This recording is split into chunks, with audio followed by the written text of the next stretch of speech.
I started using drugs when I was about 15. I stopped using them when I was around 33. I started with pills and alcohol and then moved on to crack, heroin, and meth. I've overdosed about 15 or 20 times where I needed to be either resuscitated via CPR or naloxone, or 911 was called and I was taken to the emergency room and given naloxone there.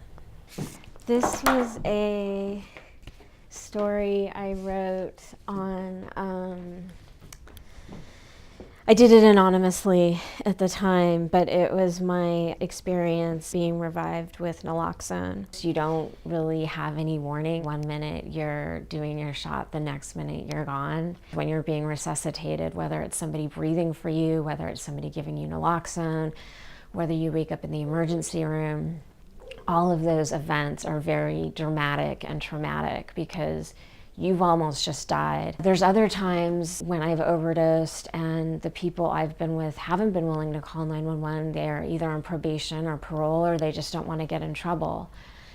And those are always the scariest times. And that's what the Good Samaritan law would address.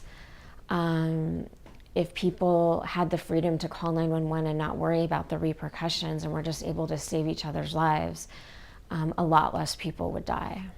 This woman named Nellie, we were shooting up on the phone together. I was in Santa Cruz, she was in San Francisco.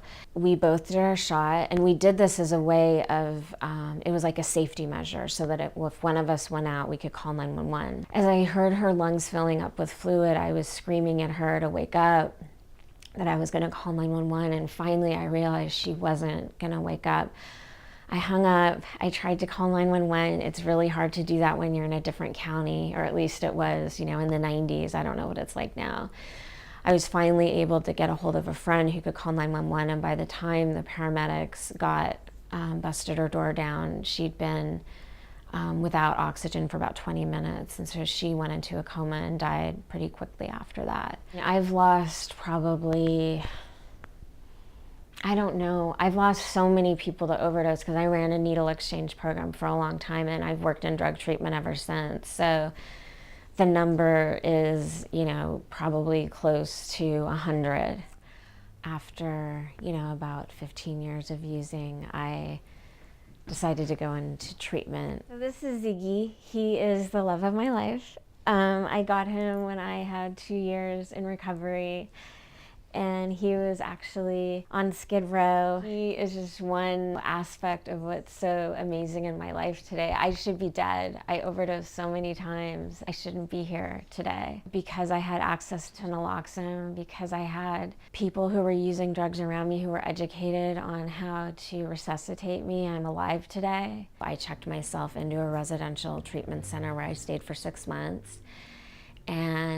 And then they asked me to start working for them. They asked me to help get other drug users into treatment. It's such an honor to get to work with families to help get their kids into treatment or their loved ones into treatment, and see people get a second chance at life, see the lights come on again in their eyes. It's quite amazing.